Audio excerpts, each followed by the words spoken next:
un podcast de Cooperativa.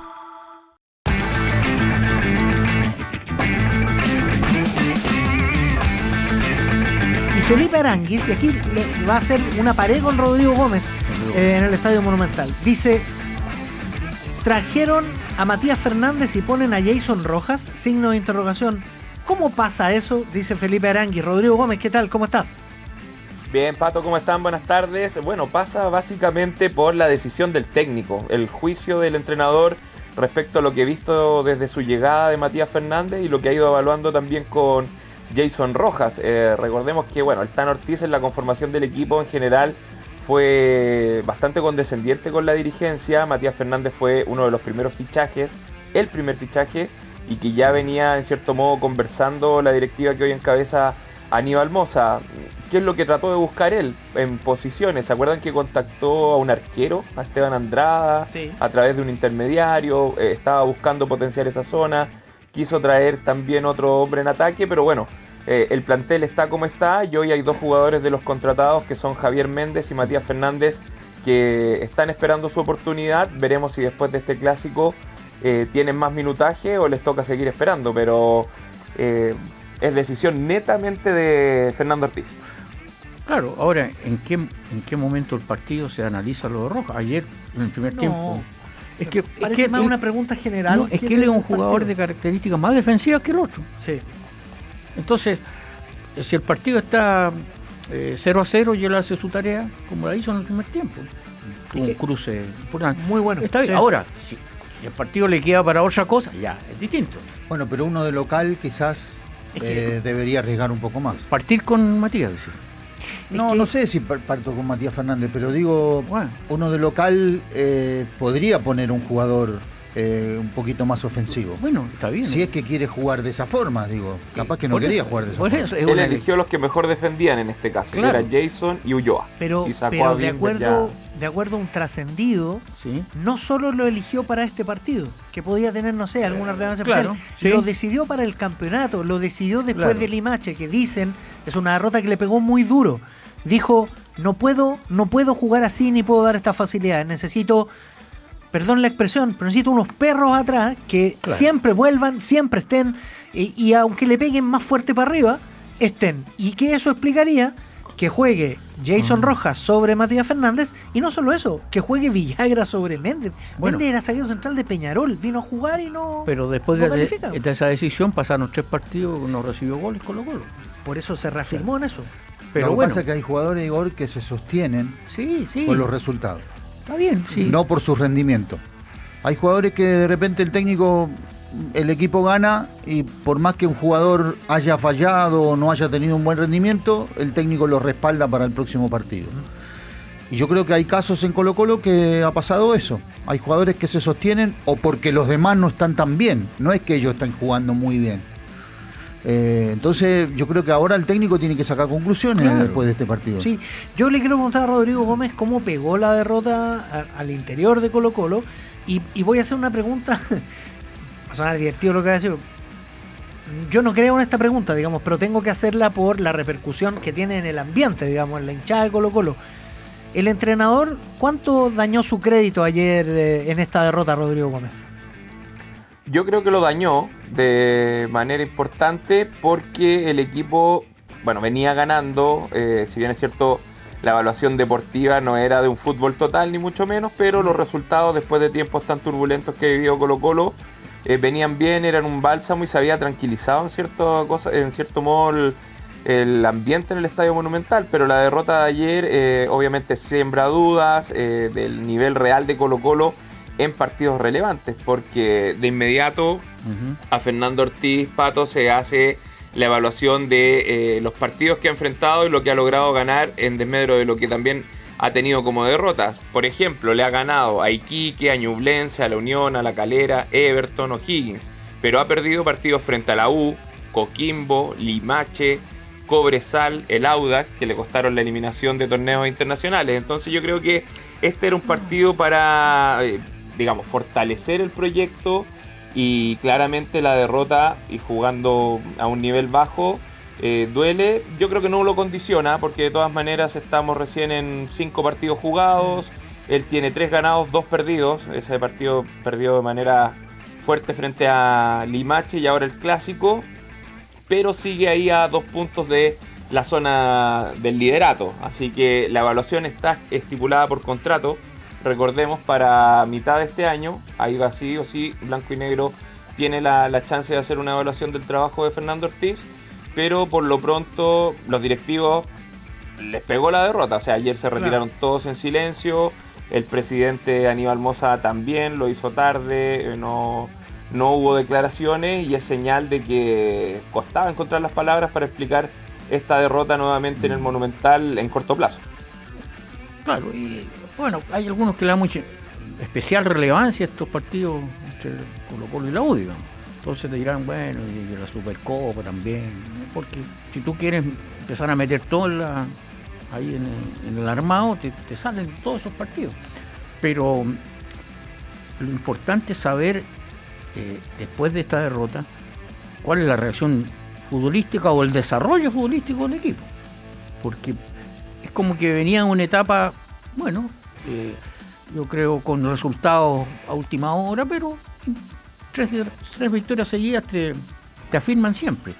Ahora viene este frenazo y empieza como, bueno, otra etapa para él también, digamos. No viene con ese abuelito ya. Pero sí, yo creo que en la medida que esté cerca de la punta, claro, no van a tomar una decisión tan drástica. No, porque la idea es salir campeón, pelear el campeonato. Claro, hoy con 9 puntos está tercero. Claro. Y estar en zona de clasificación. Ese es un objetivo también trazado para este año para él. Yo creo que la pregunta de don Patricio va más bien a cierto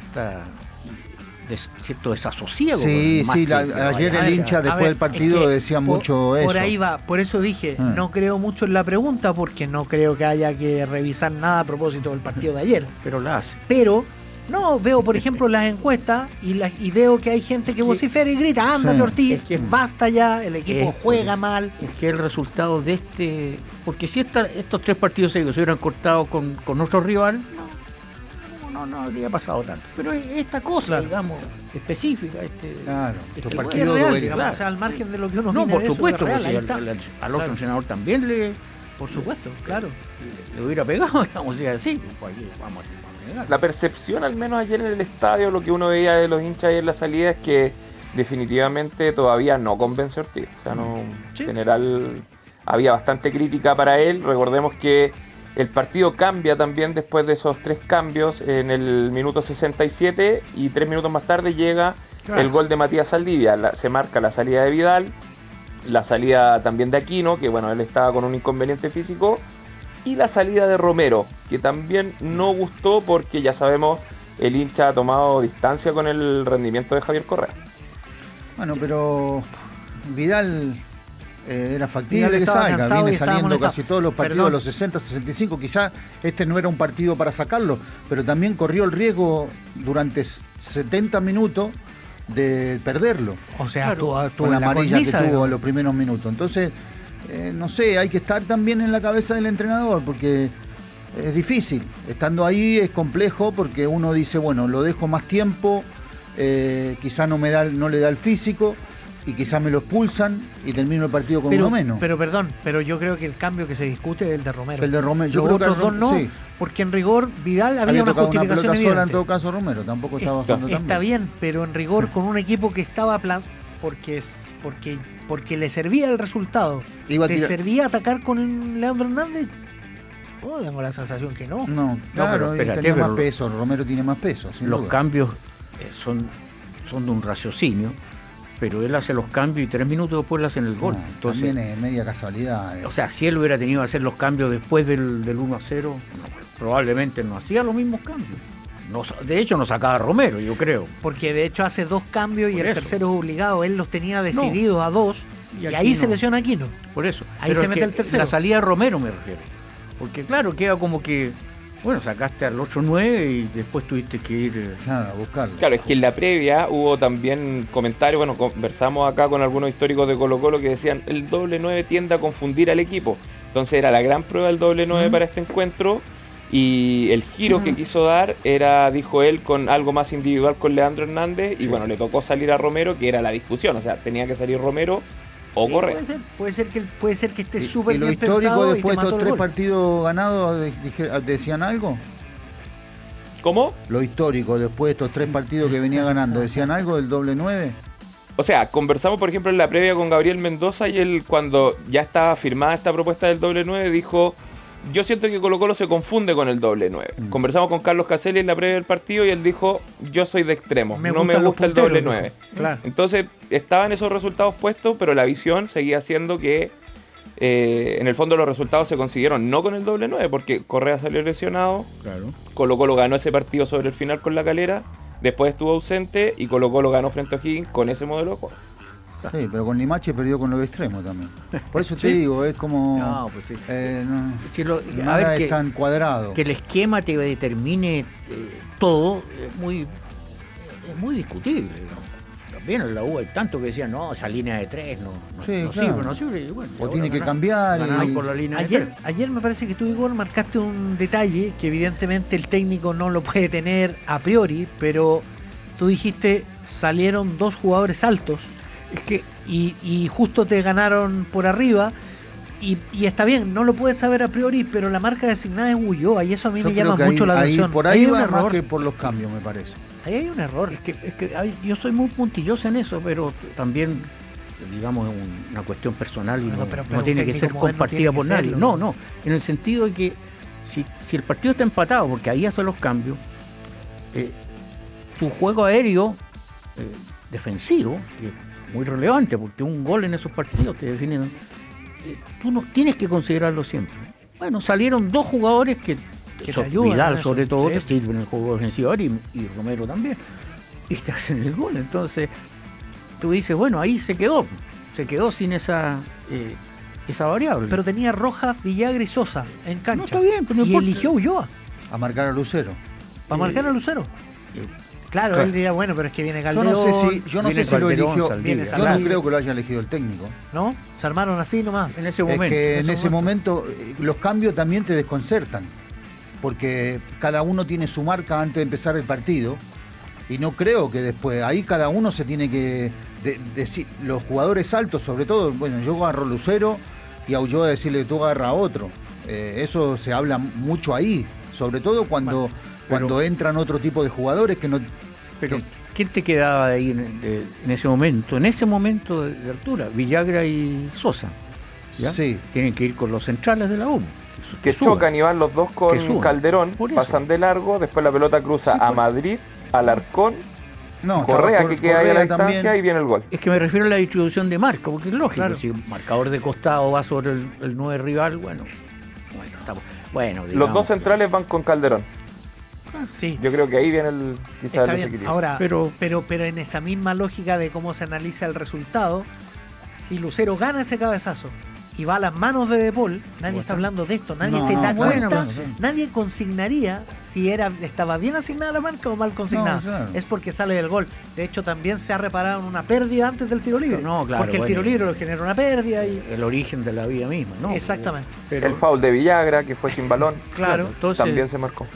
bueno, pero los cambios son siempre una cuestión riesgosa. Ahora, 3 cambios simultáneos te hablan de que el equipo tiene que acomodarse a otra cosa, sí. Y en ese rato te hacen el gol, o sea. Rodrigo, escuchemos voces post partido, cómo pegó esa derrota en el camarín de Colo Colo. Sí, porque hay otro ítem que estuvo marcando este clásico en la mirada del técnico de Colo Colo, Fernando Ortiz, y es sobre todo la participación del árbitro Cristian Garay. A los 4 minutos de partido hubo una amarilla para Arturo Vidal, Ujú. que sienten de ahí en adelante condicionó el juego. Escuchemos al Tano Ortiz porque habló de esto. Aceptar la derrota es responsabilidad mía. Sí creo y estoy convencido que condicionó muchísimo la labor arbitral, como por ejemplo 9 faltas reiteradas del rival y no sacar una amonestación, una falta de un jugador nuestro que a consideración pudo haber sido amonestado, aceptamos, pero no hubo un equilibrio en ese sentido. La cantidad de tiempo que se ha tomado el rival para iniciar o retomar el juego. Nunca en mi vida vi un arquero tomar una distancia de 25 metros para un tiro libre. Todos lo veíamos y así todo, nosotros siempre queriendo ir a buscar el empate, ir a buscar el gol. Tuvimos situaciones, no las pudimos concretar, pero el fútbol tiene estas cosas donde te llegan 2 veces y una fue gol. Ahí está la evaluación del Tano Ortiz para esta sucesión de faltas marcada él. 15 hizo la U contra 9 de Colo-Colo y terminó solo Colo-Colo con Vidal amonestado, la U con Marcelo Morales y Lucero. Y bueno, Pastrán también, creo. Y Pastrán, ¿verdad? No, sí, o sea, Pastrán también. A diferencia de otros partidos de esta envergadura, fue económico en las tarjetas, eso es cierto. Pero de todas las que alegaron en el primer tiempo, a mí me parece que una de Poblete sobre Vidal podría haber sido la amonestación. Oye, a propósito, las otras eran... Sí, pero está bien, se pudo haber obviado alguna tarjeta y todo. Pero no inciden en No nada. es incidente. No incide ni en el partido, inclusive. Mira, no solo en el resultado, Hay ni en el gente que partido. entendió acá que estábamos pidiendo una nota para el árbitro, no sé por qué, pero un señor de nombre ininteligible dice un 5, no influyó, y después alguien metió en el baile del partido de la Católica, que lo vamos a hablar Ya, después. pero correcto. Estuvo muy mal. Ahora, ¿qué pasó en la amarilla de Vidal? Que normalmente, no sé si es bueno o es malo, no es reglamentario, pero sucede. En este tipo de partidos, Lo manejan los primeros minutos. los primeros minutos como que te dan un poquito de... Sí, bueno, pero si es falta, pero claro, falta, o sea, y si es amarilla, pero es no, amarilla. Me llama la atención porque Ortiz yo lo encuentro bastante sensato, pero se metió en esta cuestión en el primer tiempo y la verdad estaba más preocupado de Garay que el partido mismo. Entonces, bueno, y el árbitro, mientras más lo apuraban, menos mostraba. Si, en realidad, si tú dices, mostró 2 amarillas para cada equipo en este partido, es bajo. Normalmente son mucho más, 4, 5 por lado. Claro, lo que pasa es yo creo que lo que hay es una... y estoy saliendo un poco de lo de Ortiz, porque yo creo que no da lugar nomás. Hay una percepción de gente que comentaba ayer mientras transmitíamos en las redes, gente después del partido, que decía que el árbitro se equivoca con la amarilla a Vidal, que la amarilla a Vidal no es amarilla y que además un árbitro con más oficio no muestra esa amarilla a los 3 minutos. ¿Por qué? Porque eso lo condiciona, digamos. Porque saltan todos los de Colo-Colo a decirle, es que Aranguis hizo una antes. Después dicen, no, es que Poblete hizo una después y tú no mostraste. Entonces, pero claro, una cosa no te lleva a la otra, ¿me entendés? o sea, Porque hay gente que cree que sí, po. Yo hay gente creo que que cree que Vidal no se va porque el árbitro está con, me equivoqué a los 3 minutos, le mostré una amarilla. Porque además, pongamos un poquito de contexto en esto, cuando el árbitro va al camarín, hay gente que le habla, evidente que hay gente que le dice, oye, te pasaste un poquito con esta amarilla, o se te fue esta. Entonces hay gente que dice, ¿por qué no echó a Vidal después? ¿Por qué no sacó la segunda amarilla? se la podía haber sacado en algún momento. Por supuesto, pero es porque Ojo. alguien le dijo, oye, la de los 3 minutos no era. Entonces lo que quiero decir es que... Y no sé si no era, ¿tú estás convencido de eso? Yo creo que la falta era amonestable. Pero Ahora, bueno, la de Vidal. a ver, La de pero Vidal. ahí te la voy a hacer un poco corta. Sí. Porque Clásico, 3 minutos. Y no está lo ¿Sí? mismo el tiempo, Pato.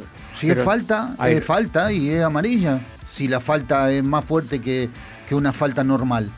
Acá estamos tema de decir, bueno, es que los árbitros tienen que manejar los partidos. Sí, está bien, pero cuando es falta y es amonestable, lo tiene que amonestar. Por más que sea el minuto de juego. Tú podías amonestar llamando la atención, advirtiendo y mostrando amarilla también. No es necesario. Excepto que sea una Sí. falta que sea, no sé, flagrante y no le quede otra. Pero esa carga... Pero A te mí digo una personalmente cosa, no me parece. perdóname, está bien, todas las opiniones son respetables y cada uno puede decir, porque, a ver, digamos, Sí, es una opinión mía también No, eso, no, lo que te quería decir, las polémicas de este clásico, oye, de este partido comparado con otros, Oh, que no, han habido claro, expulsiones, claro, sí. goles, Sí. no sé, penales que no son, en fin. A mí me parece elegir por ahí, bueno. Una voz más de Colo-Colo, Rodrigo Gómez. Sí, a propósito de las polémicas, fue tanto lo que decía Igor, que en general estuvo tranquilo, que Roberto Tobar habló de inmediato. Lo escuchábamos ayer en la transmisión de Cooperativa, bajó, hizo su análisis y respaldó obviamente a Garay con esa amarilla a Arturo Sí, Vidal. claro. Escuchemos. No, está adelante. Escuchemos a Arturo Vidal, que hizo un análisis una vez finalizado el partido, se fue bien cabizbajo del Monumental, el referente de Colo-Colo. Dentro de la cancha no vi mucho. Hicieron su partido y con una pelota parada no hicieron el gol, así que más allá no te puedo decir, pero sí se llevan los 3 puntos, que era lo que no queríamos nosotros.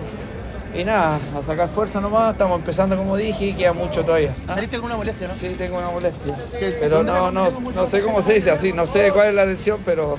¿El codo? ya. ¿El hombro? No, acá en el pecho, ya hace 4 o 5 días que vengo con lo mismo. Pero traté de hacer lo más que pude nomás. triste también por perder así con el público, pero bueno, estamos empezando, como te digo, y esto lo sacaremos adelante seguramente. Ahí estaba la declaración de Arturo Vidal, que junto a Claudio Aquino fueron los que quedaron tocados después de este partido. Aquino con una contractura, decía en primer término Fernando Ortiz. Habrá que ver ahí en la evolución de la semana cómo va con ese muslo izquierdo. Recordando, Pato, que Colo-Colo juega el día sábado, 6 de la tarde, visita a Audax Italiano en el pasto sintético de la Florida. ¿Y Arturo Vidal qué problema? Tiene un pecho, golpe, ¿no? una molestia en el pecho. Hemos estado haciendo las consultas porque dicen, no sé cómo se dice. Estamos ahí averiguando, Igor, para que nos comenten específicamente cuál es lo que lo está quejando, qué es la situación. En un momento parece que dijo que era como costal, pero después se tomaba el pecho, entonces no sabemos bien. Bueno, esperamos por ese diagnóstico, Rodri, y por más novedades de Colo-Colo a las 20. Así será, nos reencontramos. Chao, Estén bien. Rodri.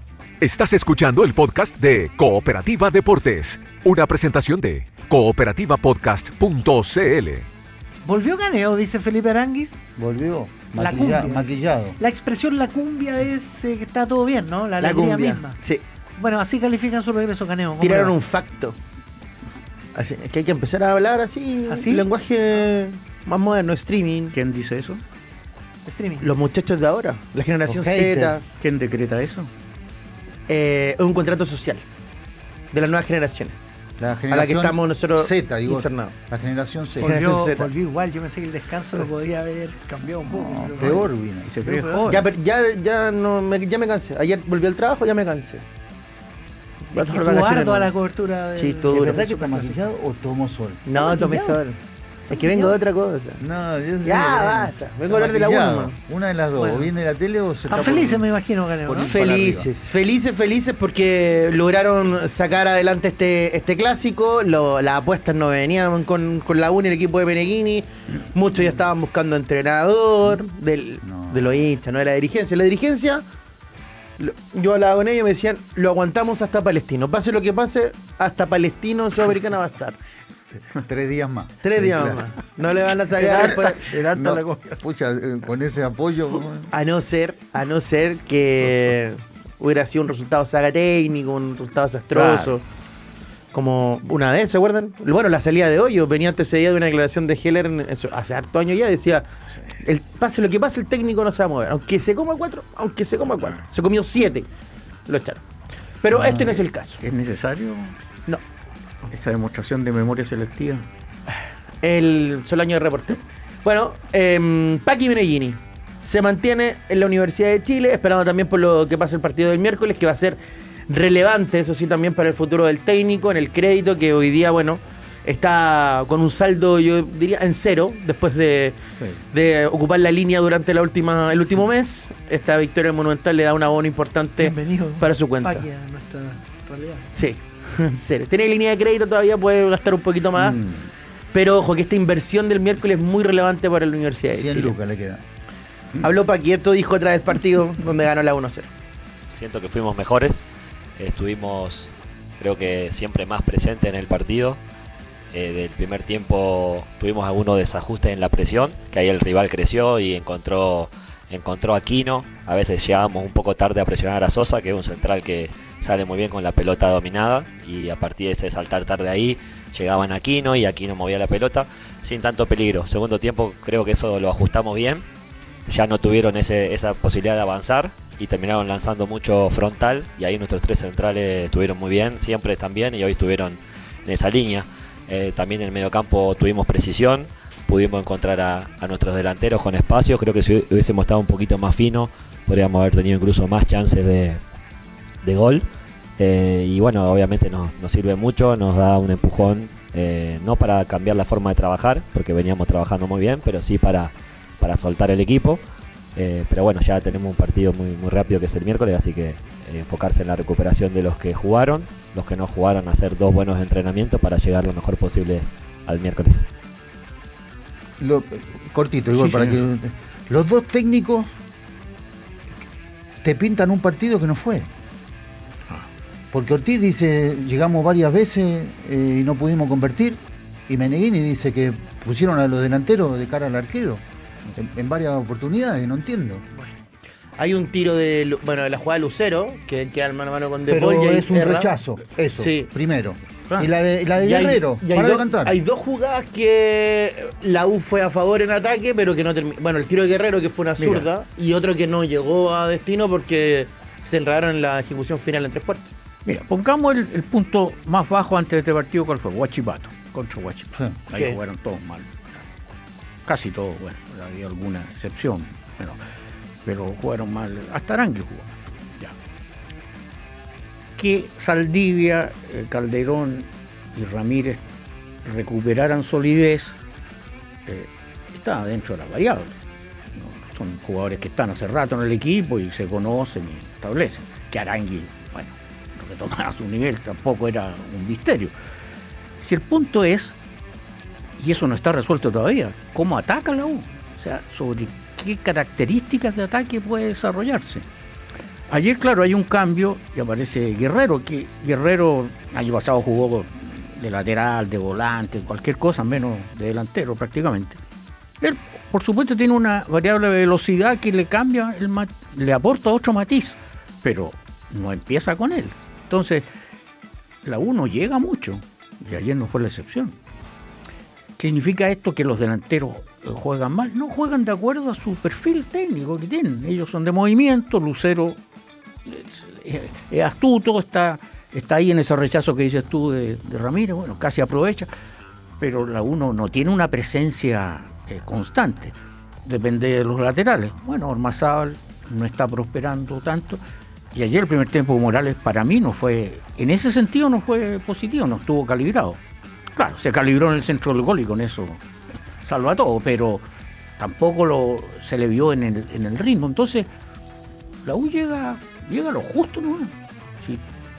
Y eso es poco. Entonces, ese es el tema que tiene que resolver, de Altamirano hacia adelante. Y el entrenador, bueno, tendrá que... Es que ahí hay una diferencia grande entre los cuerpos técnicos. Bueno, primero porque la mayoría de los jugadores que están en ataque hoy día ya no están. No están, no, totalmente. Fueron 4 y ganaron 3. Totalmente. Pero los jugadores que, por ejemplo, que están en esa faceta de ataque, que son los laterales o los volantes, siguen estando. Y lo que me decía el otro día un integrante del plantel, me decía, antes con Álvarez había un entrenamiento mucho más específico en hacer repeticiones, en coordinar movimientos, automatizarlo al 100%, tener el mínimo porcentaje de creatividad o de individualismo a la hora de tomar decisiones dentro de un partido. Que los jugadores sabían si un jugador hacía una cosa, es más, hasta los laterales, o sea, como si la agarra con la mano derecha o una izquierda. Y que Paqui finalmente es un técnico que en 3/4 de cancha para adelante apuesta más a la creatividad de los jugadores. Ya la toma de decisiones personales de estos mismos. No, está bien, pues sí, eso es que no hay una cosa buena o mala, ¿no? O sea, no es porque uno apuesta a la creatividad, no trabaja. O el otro que automatiza le va a salir bien todo. Y hacia arriba tú siempre tienes un margen que es propio del jugador. Sí, claro. Uno le iba a decir a Di Giorgi, oye, entonces tú picas y ahí te la van a tienes tirar. Que enganchar. No hay que ver eso. Pero bueno, el punto es que son delanteros de otra característica, ya lo hemos dicho hasta el cansancio. Y ojo, que nos dicen los laterales, no, perdón, a la izquierda estaba Sepúlveda y era un jugador de otra relevancia, digamos, y de otro perfil, porque él tiene pegada, en fin. Entonces, este año va a ser otra cosa ahí. A lo mejor es positiva, pero es otra cosa, no es el mismo estilo. De cualquier manera, enfrenta un rival que ganó el otro día, le ganó un O'Higgins con muchos suplentes. Sí, pero esa victoria le da a Palestino el quiebre, porque también venía enredado. Sí. Entonces, si yo me remito al partido que jugaron en la Cisterna, que fue bien de pizarra, calculo que este va a ser igual, porque este es un partido de te queda o te va. Claro. Con mayor razón tiene que ser calculado. Siento que ahí va a estar el partido. Y la U tiene la situación de Saldivia. Sí, vamos a hablar de eso. Habló Castellón, que fue importante, sobre todo en dos ocasiones, el tiro de Romero, que le significó un dolor momentáneo en una de sus manos, y la última también del tiro de Pastrana. Esto dijo Castellón, también pensando en lo que va a pasar el miércoles 9:30 en el Nacional. Fue un partido bastante complicado, creo que ambos equipos tuvimos ocasiones de poder marcar la diferencia. Nosotros, gracias a un balón detenido, pudimos marcar la diferencia, después pudimos mantener el partido y nada, seguimos trabajando. Creo que que venimos mejorando partido a partido, pero sí obviamente nos queda siempre el querer mejorar y el querer aspirar a seguir ganando. Tiene un partido importante el miércoles, tiene un partido importante contra Palestino.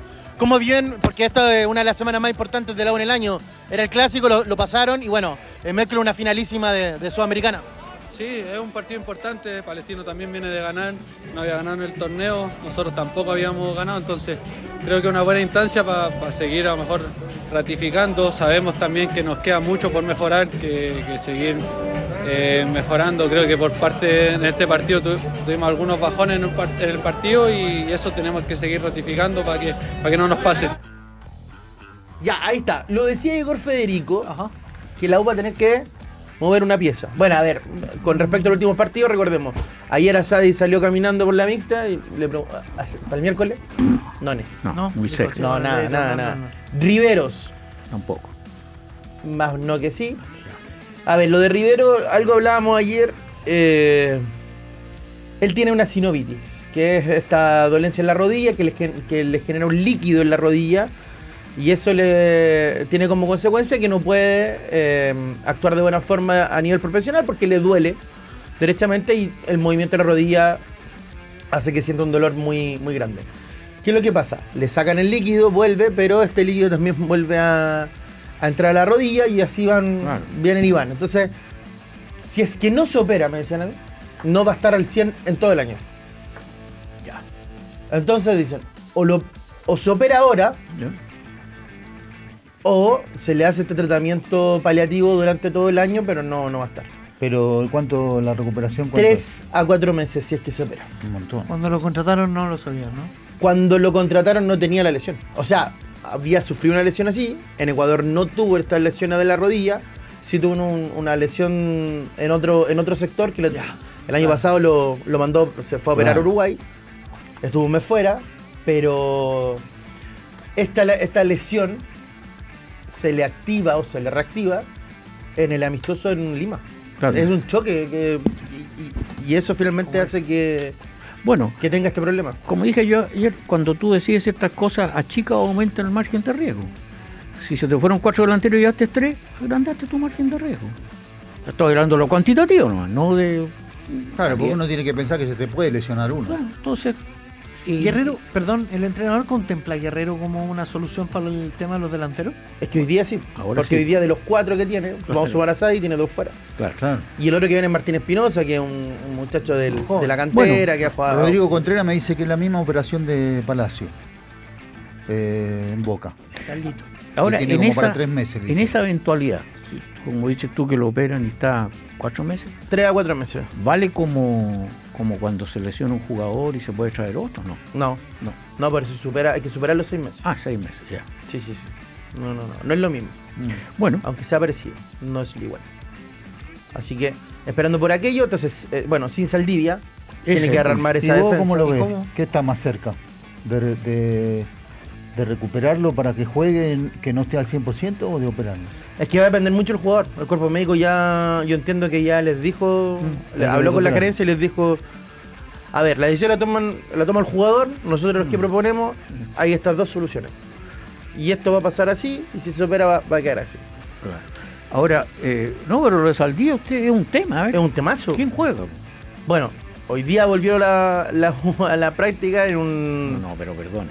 Sí. Es que se sabe que Saldío no juega este partido hace 2 meses. Pero bueno, es algo que tiene Paqui netamente en la cabeza y que no ha sido compartido con los jugadores ni con el asesor interno, pero tiene que buscar una alternativa a la salida de Saldivia. Ahí, bueno, la opción puede ser Ormazábal agarrando ese puesto de línea de 3 al estilo Álvarez, siendo acompañado por Ramírez y por Calderón. Perdona, ¿qué manda los dos a la izquierda?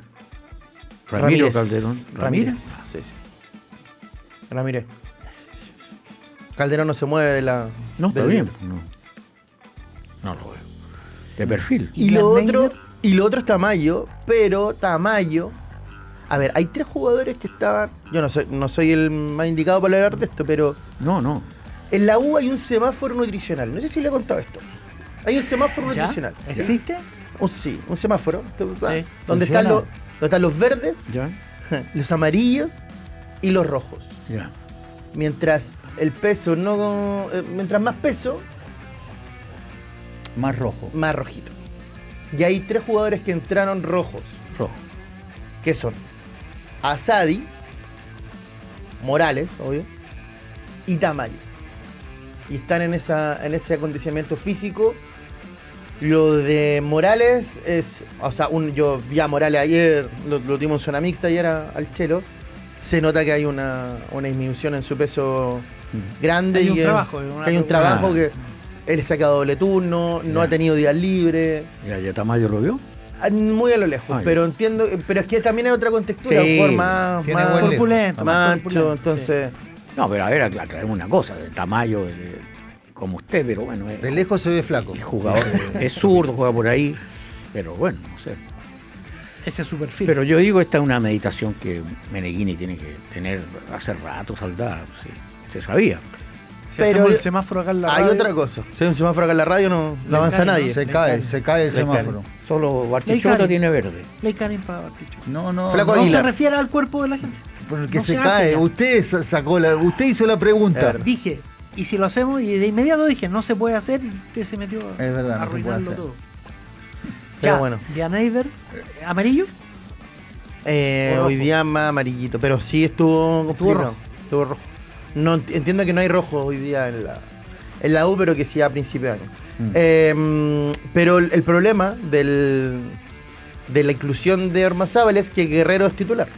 Claro. Y con un Guerrero titular pierde una opción en ataque de estos delanteros que Pero tiene la U. te explico. Si ayer el técnico quedó convencido de que Guerrero tiene que ir adelante con Lucero y que no vaya Vargas, ahí hay un tema. O al final tiene la obligación de ponerlo a Guerrero por afuera y meter a Vargas igual. Digo, si tuviese todos los futbolistas, quizás se hubiese decidido por Guerrero en lugar de Vargas. Hay otro jugador que puede tomar esa plaza por la derecha. Que significa que Ramírez pase a la izquierda, que es muy probable. Nico Fernández. Nico Fernández también ocupa esa posición. Es un jugador que ha jugado, jugó el año pasado ahí en algunos partidos. No ha tenido tanta actividad tampoco. No. Nico Fernández, o que es una alternativa por la lateral derecho. Bueno, es que en estamos hablando del bloque de 3, el central izquierdo, digamos, es muy... Hay que ver cómo se perfila, digamos. Algunos lo resuelven, que son derechos, te juegan ahí, pero normalmente los entrenadores prefieren un zurdo por una cuestión... Con línea de 4 se arregla el tema. Claro. Ahí lo arregla un poco. Ya, pero es que es lo que yo te digo, el partido, a ver, este partido tiene que ser muy calculado, porque si fue el otro, con mayor razón, acá te equivocas y te queda. Sí. Y chao, no hay más. ¿Algo más con la U? Hay un libro de queja en la U, ya está cortito para cerrar. Libro de queja. Hay un libro de queja de la experiencia monumental de ayer en Pedrero Siempre pasa algo. y del traslado. Sí, siempre ha sido complicado. ¿Quién lo frenó en el camino? Una micro con hinchas que se atravesó en Vespucio Sur. Y tiraron fuego artificial, estuvieron alrededor de 10 minutos parados en plena autopista y Carabineros lo arregló. Mirá. Hinchas de Colo-Colo. Hinchas de Colo-Colo. Hinchas de Colo-Colo. Lo otro, que están bien molestos. Entre el palco y el camarín hay un traslado que generalmente se hace entre medio de hinchas de Colo-Colo que van transicionando. Sí. Dicen que están normalizando el uso de vehículos en el interior del estadio para poder trasladarse. Que dice, oye, ¿cómo vamos a andar? Sí, claro. Quiero salir a un lado, me tengo que subir una van. Bueno. Vamos al otro, no les gusta. Se ha normalizado. Bueno, pero Pero que vayan caminando. Entonces. ¿Cómo quieren hacerlo? El libro de queja, el libro de queja. Lo otro, le lanzaron agua a la gente que estaba en el palco de la U y otros líquidos. Y los guardias dicen que no actuaron hasta que alguien quiso acercarse a golpear al acrílico. Esto fue el gol de Saldivia y había unas imágenes de aquello. Y también el libro de quejas pone otra cosita. Por alto parlante, y esto es verdad, y lo contamos ayer, hicieron pausas en los nombres, mire cómo está la cosa. Lucero y Saldivia para el insulto Para de que alcanzara el insulto. Claro, entonces ya, y dijeron, no Juan Martín Lucero, dijeron Juan Lucero. Juan Lucero. Ya. Y lo otro... Quisquilloso, sí, claro. Hay que ponerle segundo nombre ahora. Por eso es tan quisquilloso cuando pone los precios de la entrada. Y lo otro es que apenas hizo el gol Saldivia, se corta la luz en los pupitres de la zona norte, donde mayoritariamente estaban los medios partidarios de la U. Y falta internet también, que Pero yo estoy dando Muchos libros. detallitos. Muchas que, páginas el libro de queja. Sí, tiene su libro de reclamo y dicen, bueno. Pero lo que más grave es el tema de los palcos. Nuevamente siendo Sí, agredido claro, en claro. el sector de Rapanui, Eso, algo que... eso es preocupante y tú como organizador tienes que tomar las medidas Claro. para... Y poco ser lo guardia, más tranquilo poco posible. guardia. En un minuto estábamos... Bueno, en estos días estaban en la caseta, estaban ahí. Y había un hincha Colo-Colo en la puerta de la caseta, casi sentado al lado de Sí, Ernesto no Díaz faltan, Correa. los estúpidos no faltan. Sí, y no hay guardia en esa zona. No hay poco guardia. Un camarógrafo también de Canal 13 que se lo quisieron llevar porque dijeron que había quitado el gol de la U y está la gente mismo, claro. Bueno, todo esto es, digamos, es la intolerancia actual, digamos. ¿No? Es porque todas estas cosas que pasan, algunas las puede manejar quien organiza, otras son parte desgraciadamente del deterioro de la vida actual de no solo el fútbol, digamos. Aquí está claro, aquí está el balance, lo dice la última noticia en la página 5, dice: esto ya no tiene vuelta, 2 hinchas asesinados en la pelea del Clásico, uno el que venía del hotelazo de la U y otro ayer cuando iba al estadio. Entonces, en una micro. Entonces, tú dices, bueno, pero eso es claro, está pasando en el tejido social. Y eso sí que, bueno. Es que ya es un peligro andar con la camiseta de un equipo en la calle. Claro, estas son... Es un peligro. Mismo el que no quiere que grite el gol y todas esas tonteras que se usan ahora. Pues, sí, esa es la realidad, pero bueno, así está marcado. Digamos. Francisco Javier, muchas gracias por este reporte de la U. Mañana con una probable oncena, ¿no? Sí, con la declaración de un jugador también de la U. En la previa ya del partido del miércoles nos metemos de lleno en esa Copa Sudamericana. Imperdible mañana a las 2. Sí, y el miércoles, transmisión de Cooperativa. Esté bien, Pancho. Chau. Estás escuchando el podcast de Cooperativa Deportes, una presentación de cooperativapodcast.cl. Llama a la Universidad Católica, llama Sebastián Aguilar. ¿Qué tal, Seba? ¿Cómo estás, Pato, compañero? Sí, la Católica que logró su primer triunfo de visitante en el torneo ayer a manos de Ñublense en un partido, la verdad, protagonizado principalmente por las acciones violentas y por el arbitraje, que sacó 7 tarjetas amarillas para la Católica, 4 para Ñublense, 1 tarjeta roja para el cuadro local, 2 para la Católica que tuvieron que ser revisadas por el VAR. Fue expulsado también Daniel Garnero una vez terminado el partido. Se cobraron 2 penales.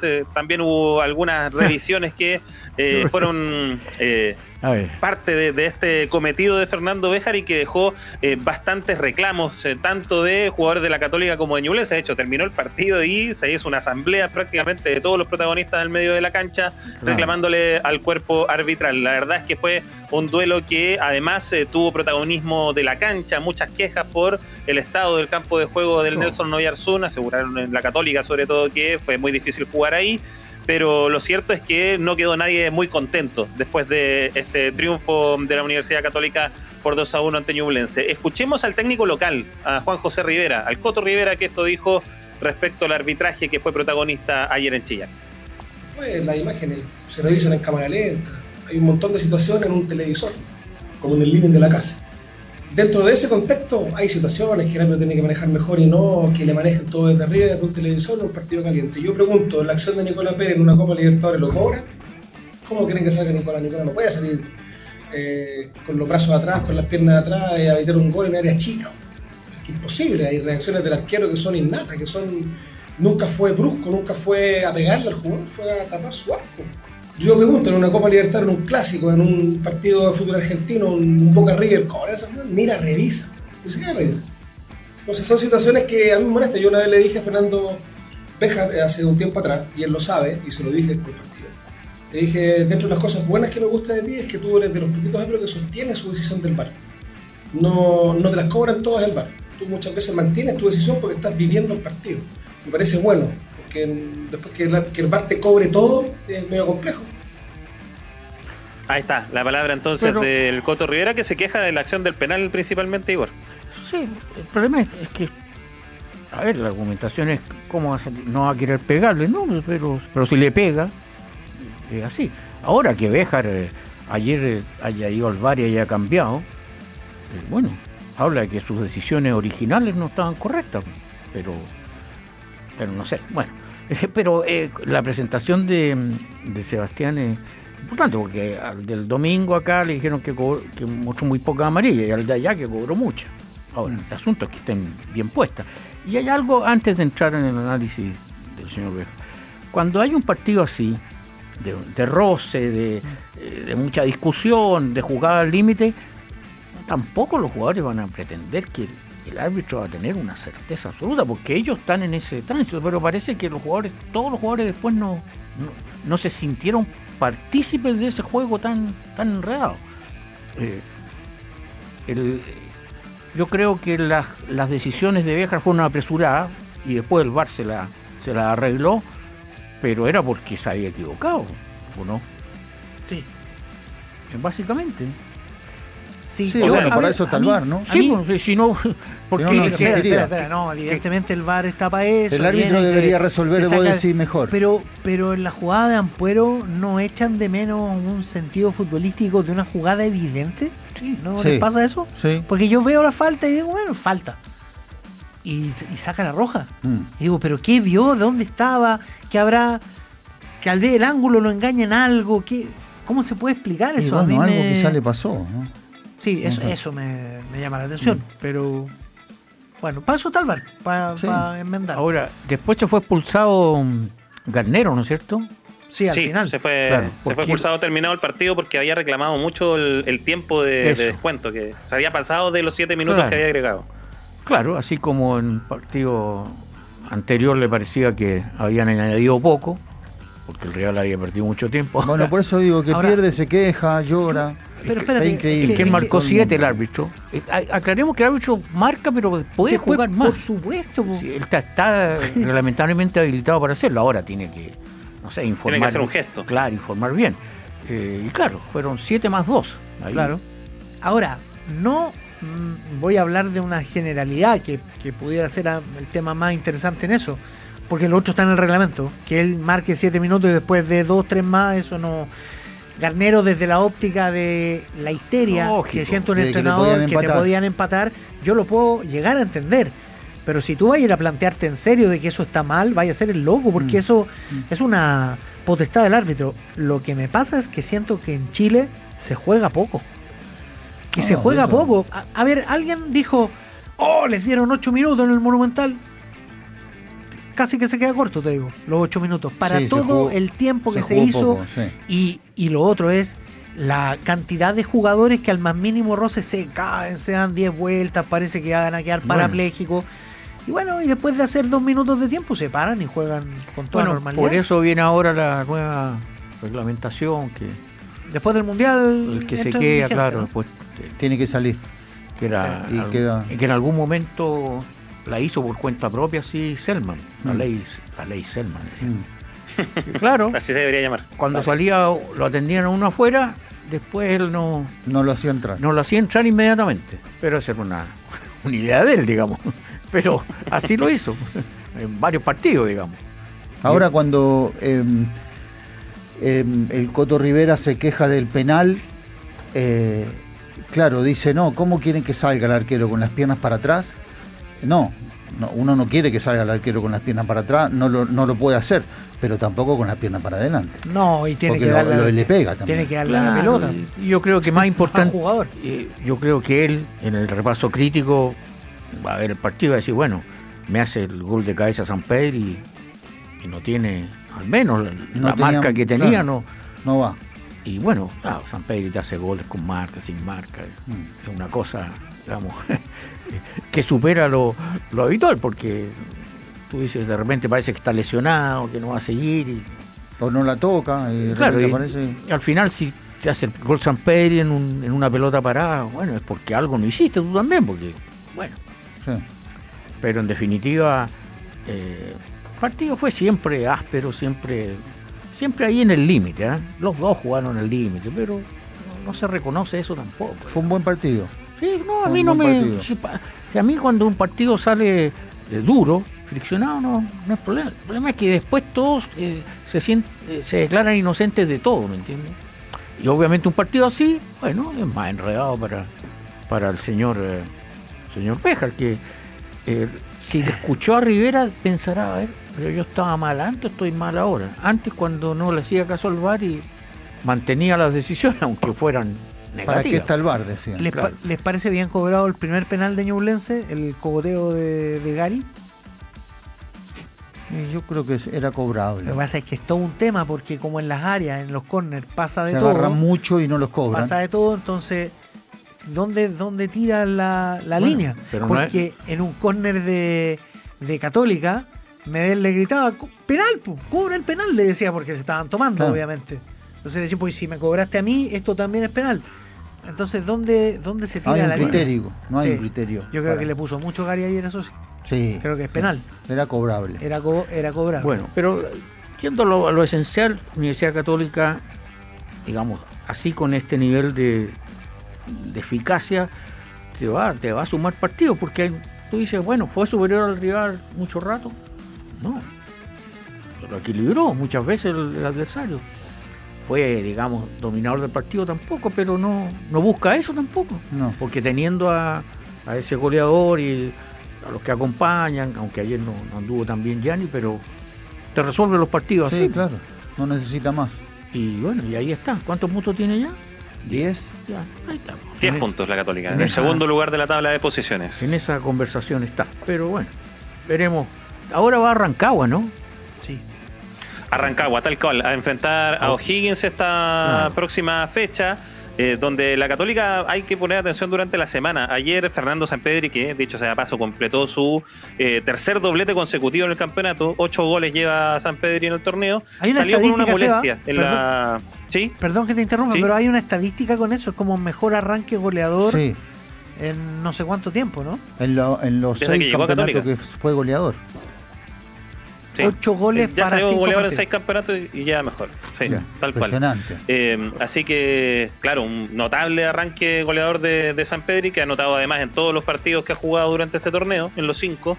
Y ayer salió con una pequeña molestia en la parte trasera del muslo derecho. Así que hay que poner atención durante la semana cómo se vaya desarrollando esa molestia y si va a estar disponible para el duelo ante O'Higgins, que será el próximo partido de la Universidad Católica en la fecha 6 de la Liga de Primera. ¿Cuánto es domingo, sábado ese partido? Ese partido es el sábado. Es el sábado, Claro, 20:30. Porque hay que ver qué equipo pone O'Higgins también.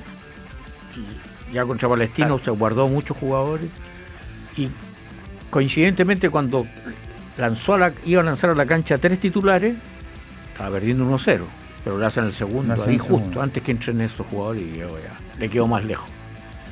Seba, ¿qué más con la Católica? Eso con la Universidad Católica, que hoy día tuvo jornada libre. Ayer Matías Palavecino fue suplente en el duelo ante Ñublense. Ingresó en el segundo tiempo, tuvo un buen papel, pero se retiró molesto de la cancha. Terminó el partido, el resto del equipo estuvo celebrando. Él, la verdad, se fue con un semblante más bien molesto después de lo que le tocó jugar. Así que algo intranquilo Palavecino con esa situación. ¿Le llamó la atención el cambio de Valencia? ¿La entrada de Valencia? Porque además entró como a volantear esa zona, ¿no? Es que lo puso, supuestamente lo que se dice es que lo puso por el tema del juego aéreo.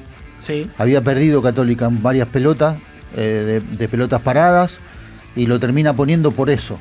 Que en definitiva al final termina acertando, ¿no? Claro, en ese rubro. Bien, Seba, nos reencontramos a las 20. Ahí estaremos, un abrazo grande. Aquí termina el podcast de Cooperativa Deportes. Lo escuchas en vivo de lunes a viernes en Radio Cooperativa y todos los días en cooperativapodcast.cl.